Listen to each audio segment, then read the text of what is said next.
ou toujours vivre le bien tu fils bilile le kamalo bana ebele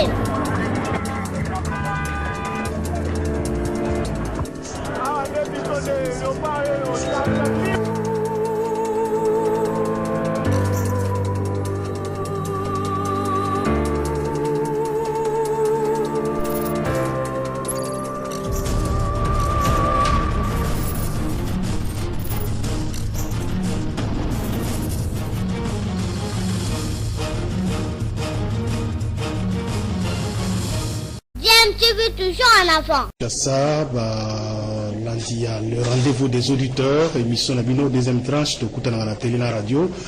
Na première kibino, na nonsa kibino na première tranche, que deuxième tranche, de Koumilo Makamboya, Mike Mukebai, dossier Mike Mukebai, azali député provincial, il y a ville à Kinshasa, mon ami, il y a commune à Lingwala, ou à Kaza, au Kangama depuis presque 6 mois lilo. Nous avons gardé moi poste l'équipe. Concours constitutionnel et soit qui bongo décision ya ko annuler bongo ba toi qui arrête pour ko annuler ba décision yo sur le président de l'Assemblée provinciale à cela ko soit contre Mike Mukebai notamment ba longola ba immunité parlementaire ne ba décider qui a sur ba immunité à yata sous kuna na Assemblée provinciale té de ba qui ba décision yo sur anticonstitutionnelle et donc conséquence logique les alaki aussitôt arrêt prononcé les alaki que Nicolas ko yawana il fallait ba ordonné bongo cours d'appel à Bimisa bongo à comme la c'est per capable Bimisa député Mike Mukebai à la libanda en liberté Zokande arrêt Bimaki Pesmaki depuis un certain vendredi balwaki qu'il fallait week-end causer la procédure judiciaire mais procédure judiciaire l'autre il est finalement et nous ça a presque une semaine Mike Mukebai a m'a toujours été na prison il y a Makala donc c'est per cas qu'est-ce qui bloque Makambotali sortie à Mike Mukebai politiquement ou juridiquement, qu'est-ce qu'il y a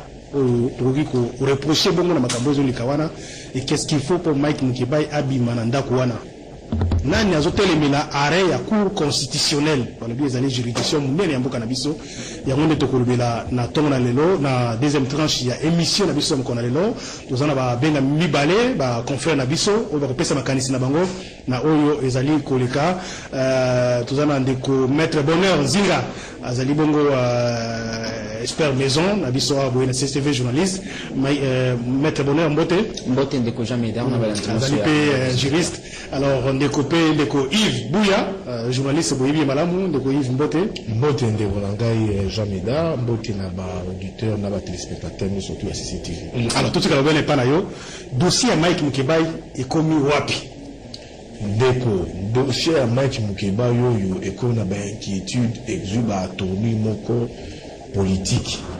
Comment au moment qui était que cour constitutionnelle et zui et rendre Arena Yango et l'oubli était que na Arena Yango ba arrêter ba poursuite nyonso contre l'honorable Mike Mukebai élu à Lingwala. L'honorable Mukebai a takaka décision il y a APK de l'Assemblée provinciale la Cour constitutionnelle en inconstitutionnalité. Il fallait interpréter la décision on a oyo APK azwaki de manière arbitraire. Après Maïman Sowana, APK lobby arrêter toutes les poursuites judiciaires. Cela sous-entend qu'il fallait récupérer l'immunité parlementaire. Décision de la Cour constitutionnelle. Signé à Zouzi Nyoso. Et qu'il y a une cour d'appel. Et comme la cour d'appel, vendredi. Le premier président en cour d'appel, M. Deo Mouchole, a remis Zouzi Moussou à parquet, va discuter pour assurer l'arrêté de la Cour constitutionnelle. Le but qu'il y a sous protection, il y a homme de barreau, Maloba, interprétation barrée à la Cour constitutionnelle, ce sont des arrêts balobaka exécutoires. Elle ne souffre d'aucune inexécution. Ce qui est rendre barré d'ango, c'est à l'immédiat, il faut respecter l'ango.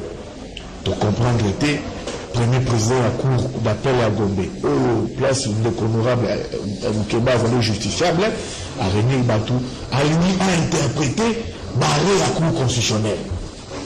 A discuté pendant ce 5 minutes, Balé Bakei, Bazu en faire à délibérer va vous répondre, honorable Moukeba, il va vous se prononcer dans un bref délai. Mais c'est quand même grave. Dans beaucoup de la mission état de droit. Nous sommes la droite de comprendre dans la justice en gros. La Cour constitutionnelle rend un arrêt en dernier ressort. Mais il y a une instance inférieure dans le débattre sur Yango. Il y a un lobby de l'eau que le chef Moukeba, il va tourner nos politiques. Et je vais politique de l'ennemi. Il y a un moment qui me moral des cas qui a ceux qui journalistes, ceux qui connaissent ceux de John Lungi là. Mais ceux qui attendent l'école, le journalisme, tout éviter. Pour tout le monde, il facile car il y a tant de journalisme de voter. Aïe, comme le bailleur, comme il porte parole à Godin pour lui. Tout de suite, le document, nous avons pu savoir pouvoir, à comme on le bailleur à Godin pour lui. Par lobby que barré à cour constitutionnelle, ils ont une irrégularité, ça ne sera pas d'application. Premier aspect politique, manœuvre dilatoire, Godin pour Yakotinakati. Cela signifie quoi? Et nous le bête que bato, badongolomiso, ba ennemi, ya peuple, ya république, ba lingete, atasoko mokete, mwana mboka, elombe mobali, engambe mobali, héros vivant de comment qui Moukebali, azunga na dako na ete. Il y a un autre qui m'écrier et commis à faire mon purement politique. Alors, la zali qu'on peut sur information, on n'a jamais là, il faut que Bana qui ça va comprendre Yango. Le nom était avocat qui Moukebali, bazo saisi procureur et la cour constitutionnelle. Au lieu de il faut suko azo la décision naïe pour dénoncer irrégularité on a cause à document lelo. Alors, maître Ndekobone Zinga, la ligne de Bouya, Yves Bouya, ça paraît quand même bizarre, hein? C'est peut-être que pour la première fois dans le Cannabis au Congo démocratique, une décision, il y a cour constitutionnelle, mais qui fait l'objet, il y a examen à nouveau, il y a une cour d'appel. Est-ce que c'est juridiquement, est-ce que c'est faisable? Mais quand on fait ma qualité, on n'a pas la dossier. Le coup là, tout le bandeko. Ils n'arrivent pas signer parce que encore ils savent que nous on a en prison presque chaque vendredi. Nous avons la bandeko de baser en prison.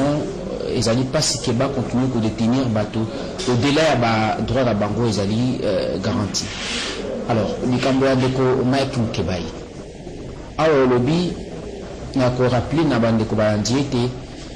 Na instance non sur la procédure, c'est-à-dire tous à la nouveau tribunal y a paix, tous à la nouveau tribunal grande instance, na cour d'appel, na instance non sur la procédure judiciaire, tout extrajudiciaire. Citoyens non sur se plaindre, ce qui a se rendre compte que procédure vous avez comme mélaillé et ils allaient que violer le droit constitutionnellement ou ils allaient garanti pour les citoyens congolais non sur. Les Cambodgiens de Komek, Mkebai, ils ont na cour d'appel, na nouveau Assemblée provinciale à Kinshasa. Bas une décision sans que attendre préalablement. Alors que na Mibé qu'on lui conduit na biso, na article 16-17, ils ont garantir outre liberté, une présomption il y a innocence, ils ont dit qu'on marteler sur autobengi droit na défense. Malheureusement. Il a estimé qu'ils avaient une violation de la droit constitutionnel de droit où ils allaient bongo, mon quoi droit fondamental et congolais. Le peuple congolais, il fallait se plaindre. À saisir cour constitutionnel, dans la procédure, il y a inconstitutionnalité. Dans le bien, même dans le nouveau, il y a le tribunal de paix. Même dans l'instance, ils allaient de la moto. Ce qui a estimé, alors qu'affaire est pendante, que violer mon droit constitutionnel tu peux appliquer les procédures conformes à la constitution à Kokibongo que se plaindre et comme Makambouana de Boussou et la cour constitutionnelle. Dans le moment où on a des gens médard parce qu'il y a un problème awa Mibeko Lobi va suspendre toute affaire cessante. Parce que les Cambodgiens, vous avez que le Awa, ils ont des conséquences logiques et arrêt à cour constitutionnel ou à 5 dans un professeur Kinshasa qui va lever la décision au besoin qui n'a un droit dans des communes qui baillent. Il faut pas s'exoire tout affaire cessante. Même dans le lobby, ce qui a fait les pendantes. C'est-à-dire que ça nous opère ma Cambodgie. Que qui est mon Cambodgie de la juge à cour constitutionnelle, ils ont établi que le droit constitutionnel n'a pas été violé. Il faut pas suspendre. Et que vider question il y a constitutionnalité ce qui va régulièrement toute procédure à détention n'a qui respecté toute détention n'a qui régulière va suspendre eux ils allaient un peu étonnant ezali que na makambo ya ndeko Mike Mukebai, au-delà du fait que na kozonga peut-être na rapidement où il est quitté, mais azali bénéficiaire na arrêt où ezali rendu na autobengi la plus haute instance judiciaire congolaise. Alors azali bénéficiaire na arrêt où le lobby Assemblée provinciale Kinshasa a levé la décision en qui selon le constitutionnel ezali irrégulière et inconstitutionnelle. Mais le Koja Meda procédure à l'exécution ça makandengeni. Ce qui bloqué ko samba balandela kio parce que a toujours ko de la arrêt ezali favorable à ndeko Mike Mukebai ba signifier enceinte provinciale à Kinshasa estimant que décision bazwa qui en ezali irrégulière ba lever mesure bazwa qui na endroit na ye Assemblée provinciale à Kinshasa Assemblée provinciale Kinshasa azali na obstacle mon côté à pour faire qu'opposer dans la Cour constitutionnelle.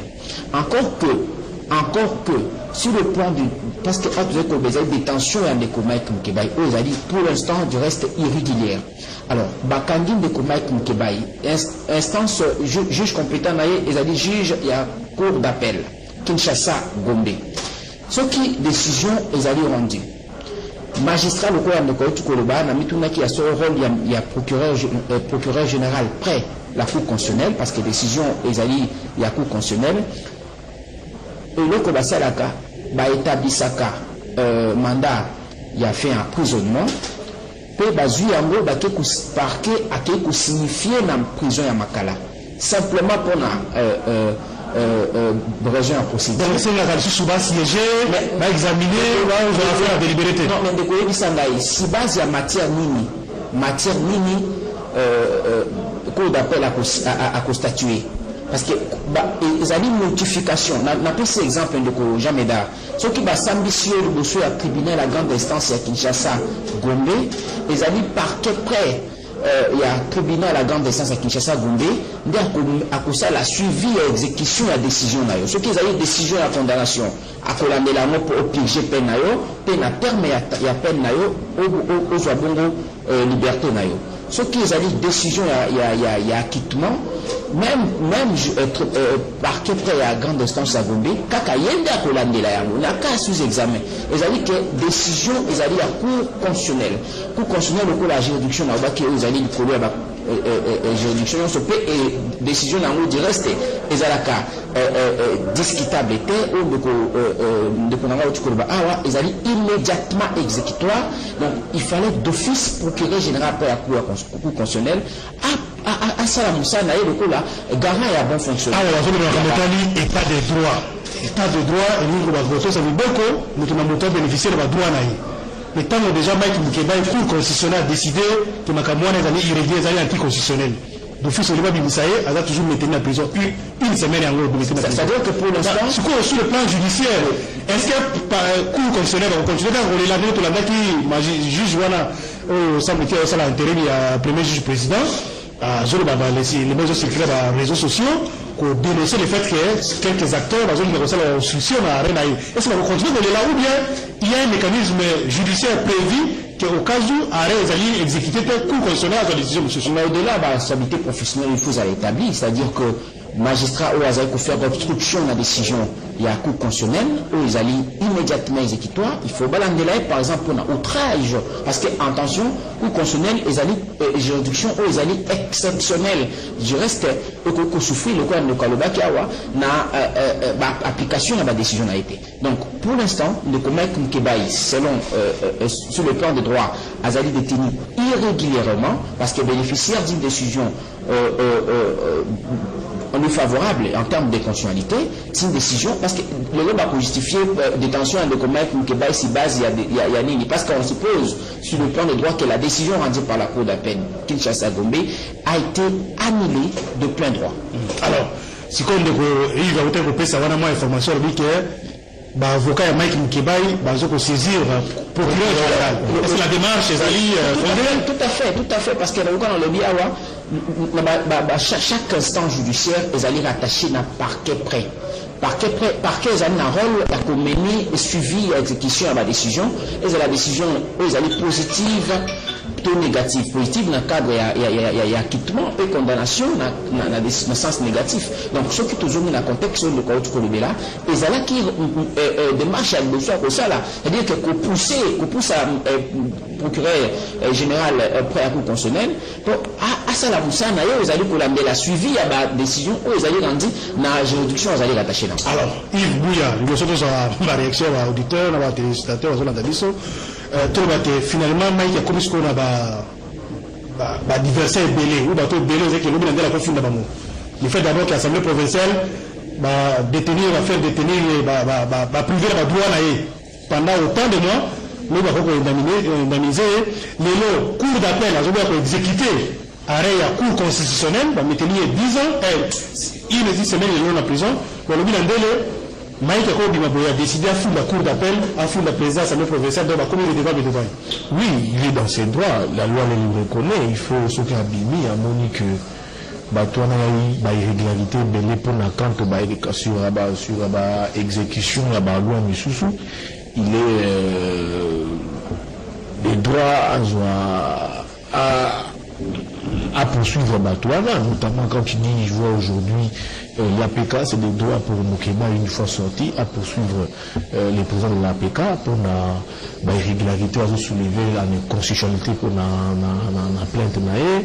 Il est des droits aussi pour lui, une fois en liberté, pour poursuivre un premier président de la cour d'appel à Gondouana, de Choulewana, ce qui est la cour d'appel aux Arabes, il y a des bloqué, Azouba institution politique, politicien, boy.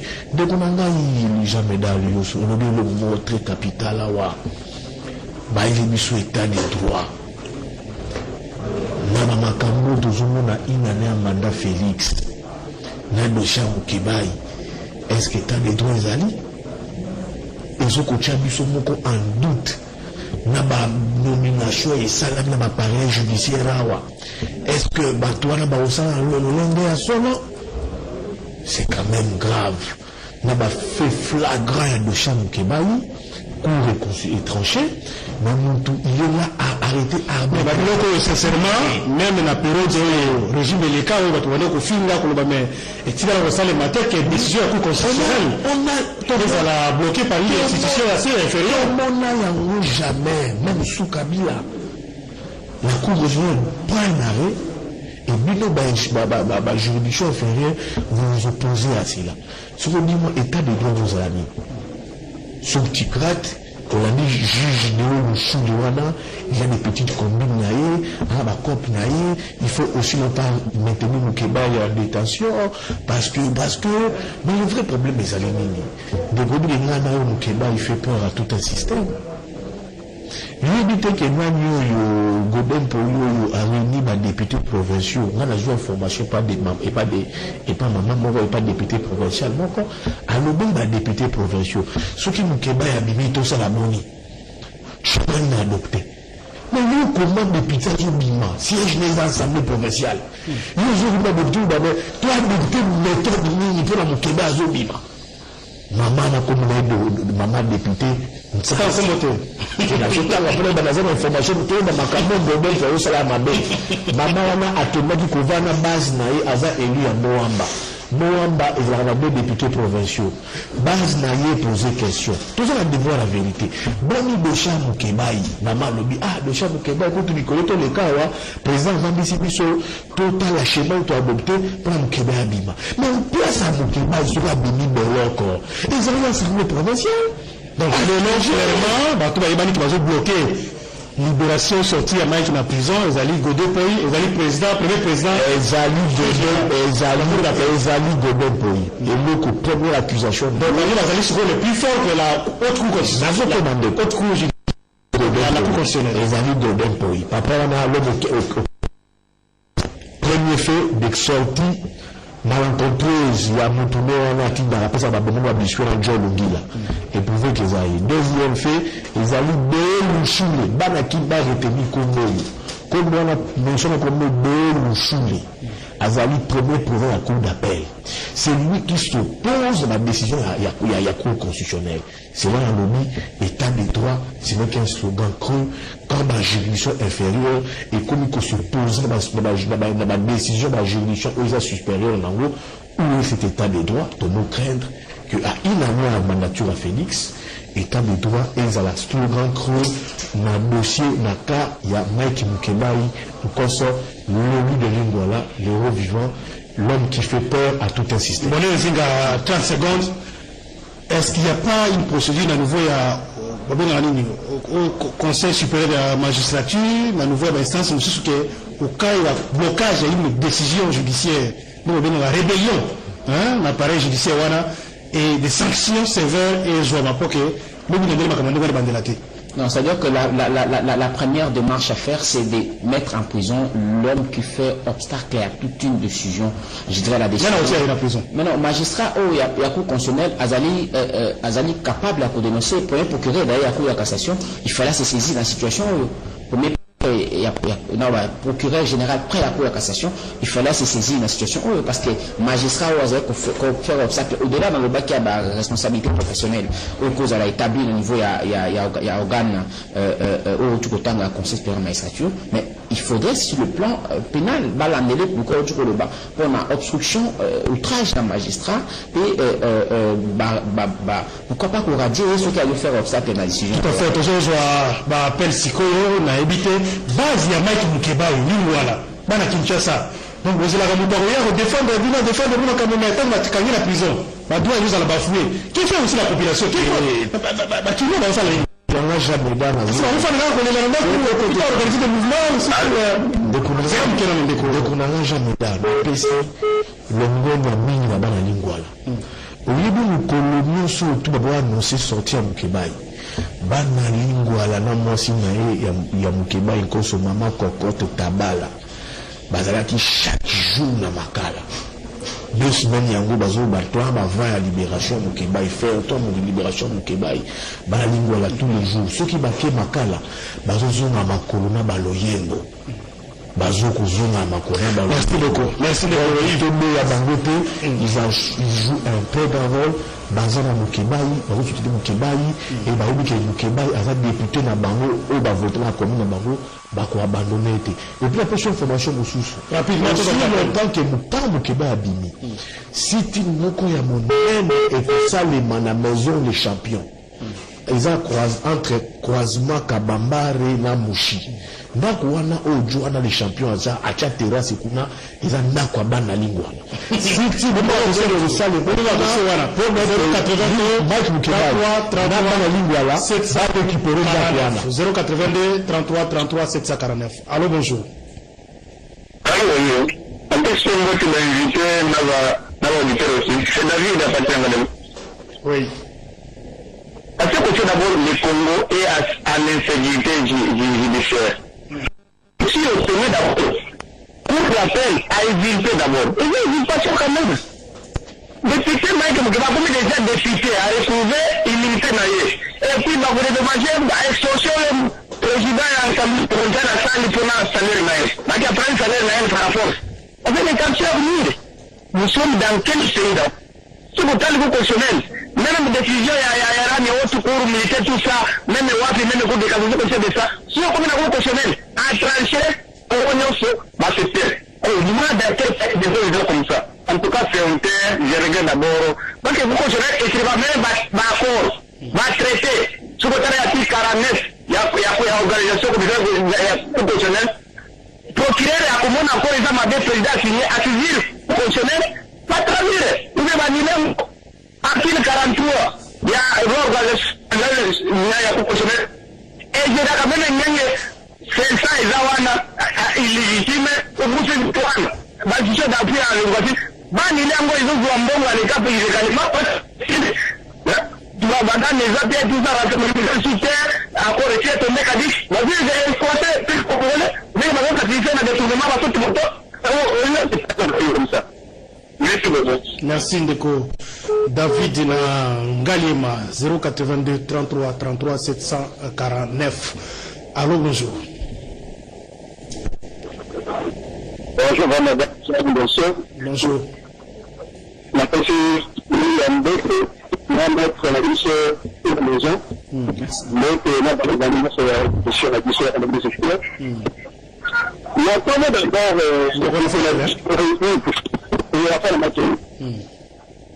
Si vous voulez, la tambour est en liste, même que dans les autres femmes, et le combat de démocratie, les gens ont 15 millions. Là, on va battre les millions même. Mais là, il y a beaucoup de prestataires à Canary. On a 15 millions.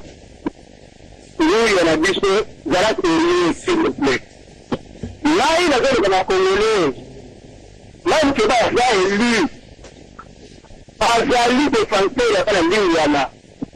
Vous êtes Congolais, c'est tout le monde. Pour se s'impliquer le Cameroun, la libération, il y a même que bail. Pour continuer de faire ici, Kati Sambo. Pour les cassaquer de l'autre côté. Venez pour lui, professeur, papa, pasteur, Chika Badamoana. Sinon, nous sommes Congolais, chinois, la Kinshasa, au côté, mais la côté marche, l'assemblée de l'État. Pour nous payer, nous sommes tous égaux. Donc, votre rang qui va combattre la liberté, pas dans le livre que vous avez dit la liberté. Il combat contre le système, pas contre les personnes. Merci. Si on était contre les personnes, c'était autre. Mais il est contre le système. Pas libérer pour combattre le système. Il y a condition, il y a 15 minutes dans sa main.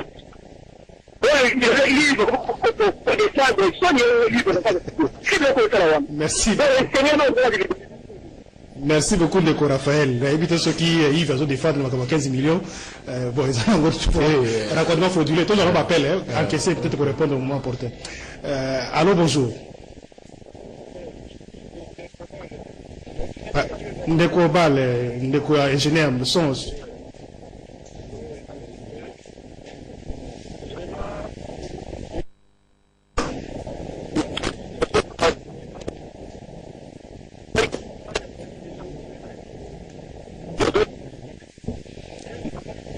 Le combat, le coup 14 ans, il a vu ça, tous os ont bien été.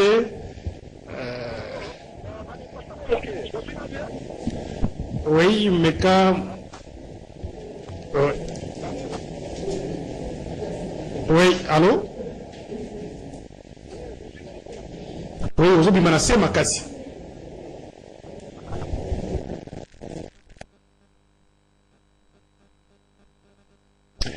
Voilà, toujours poursuivre ma solo, il y a rendez-vous des auditeurs, dossier Mike Mukebai, nous avons bloqué arrêt, il y a exécution, arrêt, il y a cour constitutionnelle. Qu'est-ce qu'il faut faire pour Mike Mukebai Abima, qu'est-ce qu'elle prévoit la loi, tout ça.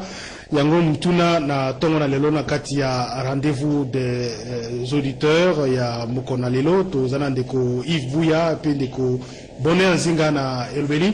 Ndeko Yves, en attendant, tozwa appel, qui ndeko auto Elbela wana, moi 2-3 réactions, tout ça déjà, au Kolobani. Ndeko Morato Loba, nous défendons à 15 millions. Ndeko Raphaël, nous défendons à 15 millions. Na outi na émission moko na Canal King. Na limbola makambo bien pour nous comprendre. Na kati émission, nazala bandeko ya UDPS.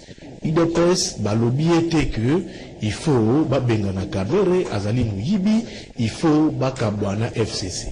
Nga lobeli bato ya UDPS. Bino bomoni que bilan na en 2023 et vous allez mourir les sombre. C'est quoi le bolini rupture na FCC, bolini rupture na UNC, c'est quoi les problèmes? Côté ndeko Kamere azamuibi a détourné ba mo basange ba je dis papa liyo bozo kanisa ba mo retour ndeko Kamere azo bimisa kawana azali directeur ya Félix Tshisekedi.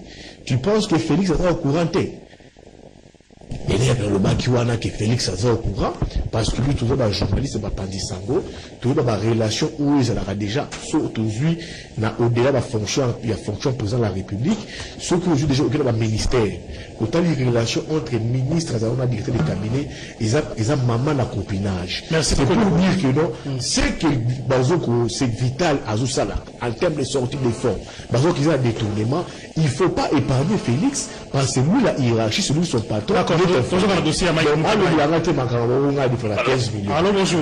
Allô, je suis en direct. Oui, en direct à Radio Liberté Kinshasa. Allô, naza en direct à radio. Oui, toujours là, papa. Makanisi na yo. Allô. Toujours là, madame. Voilà, c'est bon, Nangaï, merci beaucoup. Nous avons bien appuyé depuis commune en Ngalima. Là, mais c'est dit de Matuta. C'est un question qui est le il faut que nous devons qui en a que il est à caler ou la terre nous devons soutenir Mike Moukebaye. Là, il a dit chargé, il y a directeur de campagne à Mike Moukebaye dans la commune en Ngalima. Comme on a dit de Matuta. Donc, on a fait encore que Ngalima ils ont fait partie et à partir de Moukebaye, il y a caler ou la terre. S'il vous plaît, monsieur. Merci. Seigneur, nous avons Kobawana, nous avons un ma méthode de Matuta, on a chaque jour, la prison Makala, n'est pas sur la zone. Merci. Je vous remercie pour la émission. Là, le soleil du peuple Mike Moukebaye sera toujours dehors et puis on peut dire la chose parce que les députés provinciaux n'ont pas côté de Moukebaye. Moukebaye, coup de chapeau, il veut un coup de chapeau. Merci. Merci pour l'émission. Merci. Merci beaucoup. 082 33 33 749. Toujours en Sunanzela, il y a Singa. Allô, bonjour. Oui, bonjour, Ndeko Jean Médard, dans Ndikoranga Yves Bouya. Bonjour. Dans Ndeko Moussou Swazara. Bonheur, Zinga. Plateau. C'est M. Franck Nalimete. Oui, Ndeko Franck. Nalimete interpellé par nous, on a visto mingi au Babenga, les Congolais, Bazaka Pasi. Congolais, Bapoussa Kamutu, Bapoussa Odindi, Namai, Bango Batini. Ngai na kanisa gite ke Mike Moukebaye akosala ata 2 mois na prison. Na kanisa gite soki Mike Moukebaye bakangi ekozala mobilisation mama na mobilisation. Na ndenge tokaka bato bazobenga. Mais Mike Moukebaye asali soki bati mo afite kuna. Mais bandeko na ngai babenga kaka na téléphone. Pour votre information, Congolais basoutenaka bato na modèle wana te. Tala mutu lokola Jekoko Mulumba. Tango bakangaki Jekoko leader peza ya Limete Kingabwa. Nana kanisa bato bakotambola na nzela ata mutu moko asimaka te biso tozaka fort kobenga na téléphone pour ça déclaration na téléphone mais si les actions ezaka mwa pati. Ça c'est que je voulais seulement dire pour bato nyingi balobaka o biso boye. Mais néanmoins je voudrais que la justice fasse son travail. Nous sommes dans des droits. Dossier wana lokola biso toza juriste ça nous dépasse un peu parce qu'il faut que la biso juriste oyo akozala lokola maître Willy Wenga. Donc, à expliquer pour la situation, parce qu'il y a la confusion. Maître sentiment. Cherchez tellement un avocat net qui puisse nous expliquer qu'est-ce qui se passe de Konangwa jamais d'art. Merci beaucoup. Courage. Je ne sais pas, il y a Daniel Stafou. Maman a dit que jeune fille avec les Ganakos, que les lois bon, c'est pour dire que Moko, toujours comme pour le comportement, il y a Banéolaxo, Bakota Kabango, parce qu'ils pouvaient aussi plaider pour leurs frères. Mais les lois, maman, on a beaucoup d'exemples, comme autant on a pas dit, Togo. Donc, c'est ça la vie. Merci. Merci beaucoup, Ndeko Franck, qui a limité pour la contribution na yo. Na masolo ya tongo na lelo tozoko bakozo appel bongo pour na émission les rendez-vous des auditeurs ya mokona lelo 082 33 33 749. Allô, bonjour.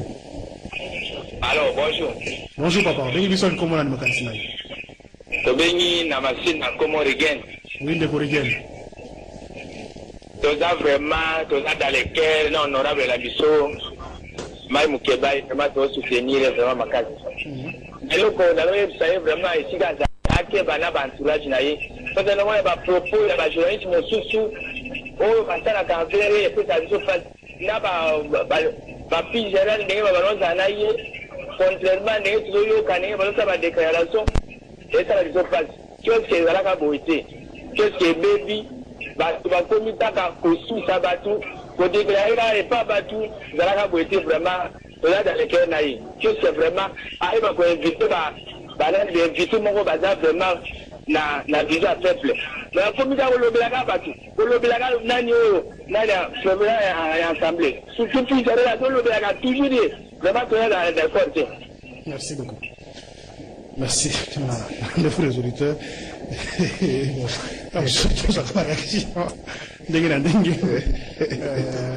Allô, bonjour. Allô. Oui, allô, bonjour. Bonjour papa, bengibiso bikomona ni makanisi na. Eza Patrick Lagombe.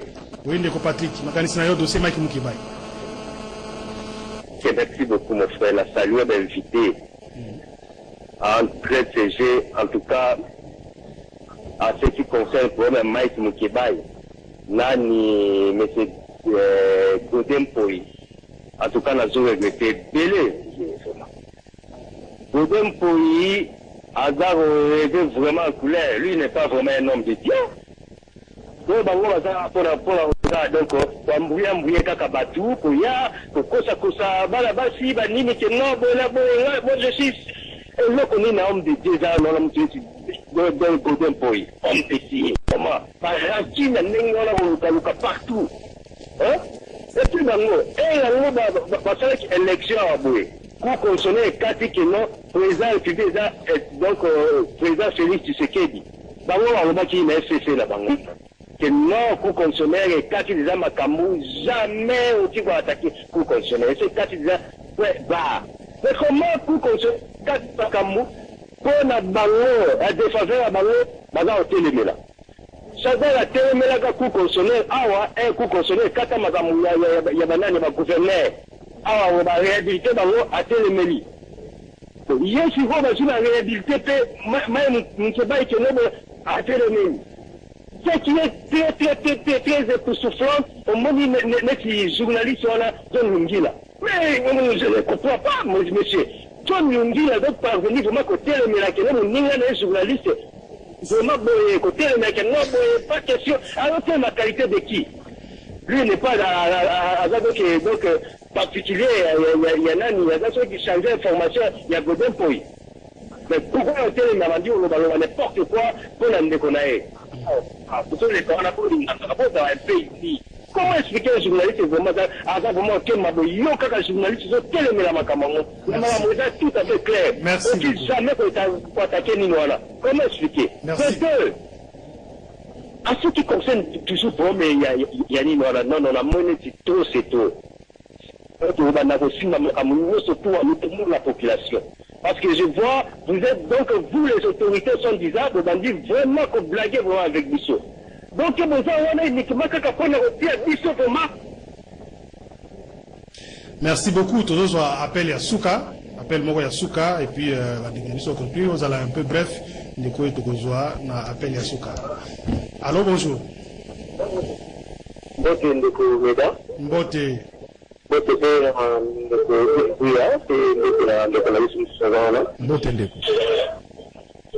pense que depuis la solution, il y a un revoir, le vice de population, Mike Mukibai.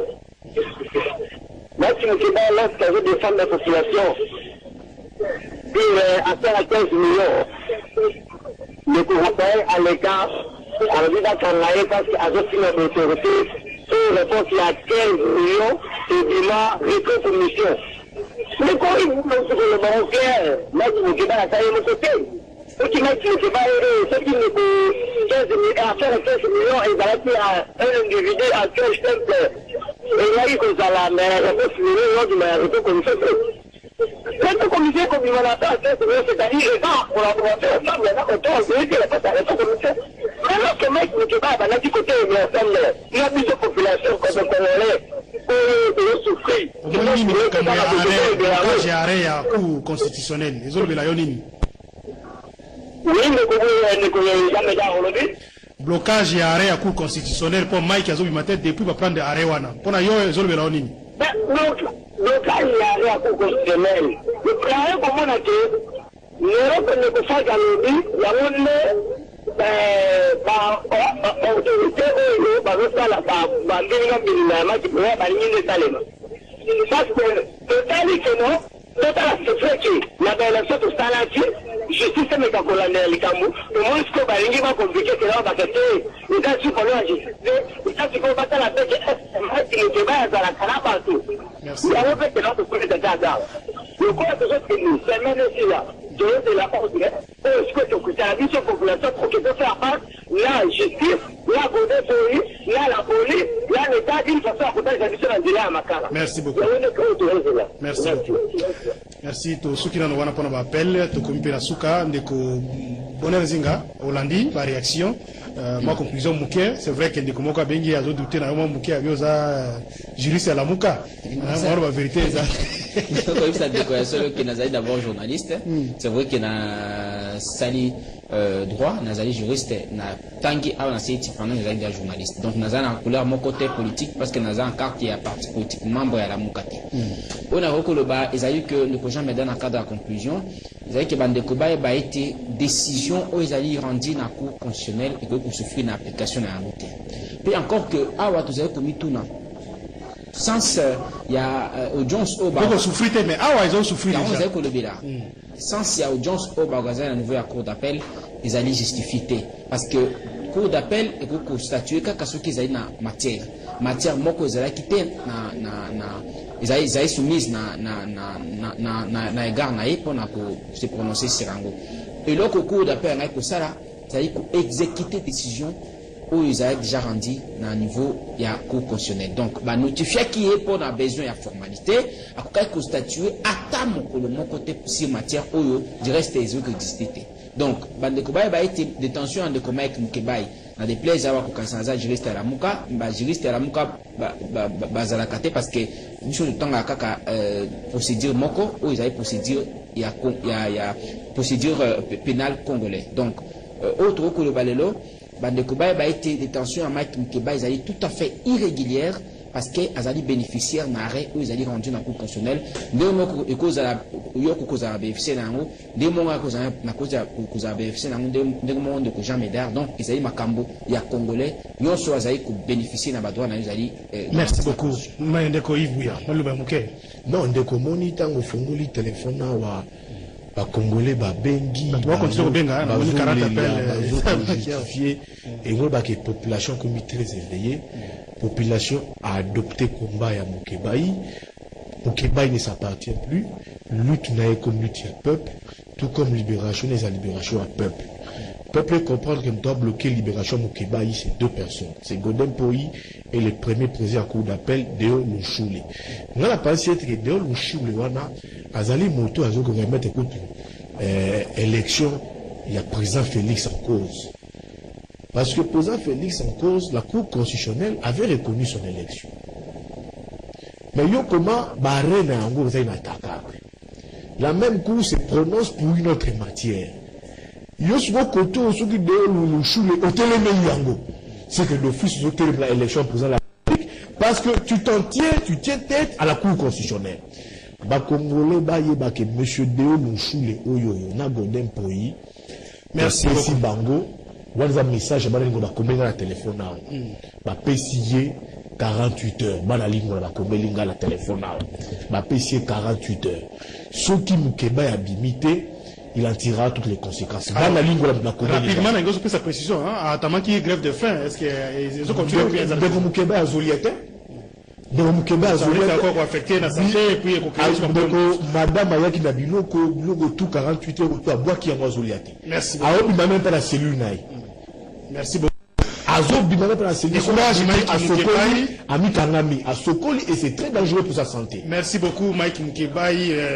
Du courage, Yamboka. Nous espérons que tôt ou tard, on va toujours dans la prison placée aux Zamikuna, mais du moins, opinion nationale et internationale, pour les cas, état de droit, mais apparemment, les alliés état à droite.